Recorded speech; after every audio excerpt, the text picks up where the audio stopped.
Hello mga kagala! Ayan, tayo naman ay naandin naman sa bukid at napagutusan naman ho ako ng may-ari na magluto ng ganaring hula. May talaga namang tingin pala may napakasarap. Ay, gawin na nga natin. Idandaray ko na nga ang mantika.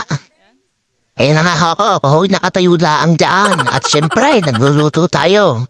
Kaya naman ako ay samahan nyo sa pagluluto ng ganaring ulam. Ay talaga namang napakasarap ho.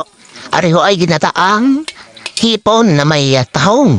Yan, nilagay ko na rin ho ang bawang at sibuyas. At bago pa nga masunog ang ating bawang at sibuyas, ay haluin mo natin ito mga kagala. Tamang papula lang mga kagala, huwag naman yung sobrang itim. At isunod na rin natin ang ating mahiwagang luya. So ganun rin ho ang version ko ng luto ng ginataang hipon na may tahong din ho sa Batangas. Ayan ho, iniho ko na nga rin ang 2 kilo ho na hipon. At nilagyan ko na rin ho ng asin at paminta. Bago hinalo-halo ko lang ng pagayan ho. Paikot-ikot lang ho hanggang mahilo ho, hanggang maging orange ho ang ating hipon. At inihuho ko na nga ho rin din ang ating gata o coconut milk sa English, ayan. At habang ho sila ay nagtatagtad ng iba, ay ako naman ho din nakapukus ho sa aking luto.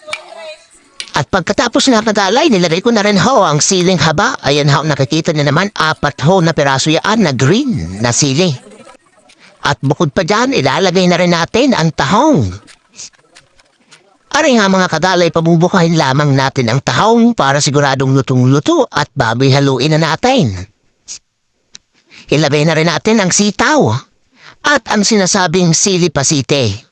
Areho ang magpapaanghang sa ating lutong are. At dinihong sa bukid ay inam ang sili at hilig ho ng mga taga-bukid sa maanghang. Kaya areho ay dinurog-durog ko na hawa ng umanghang at lumasa sa sabaw.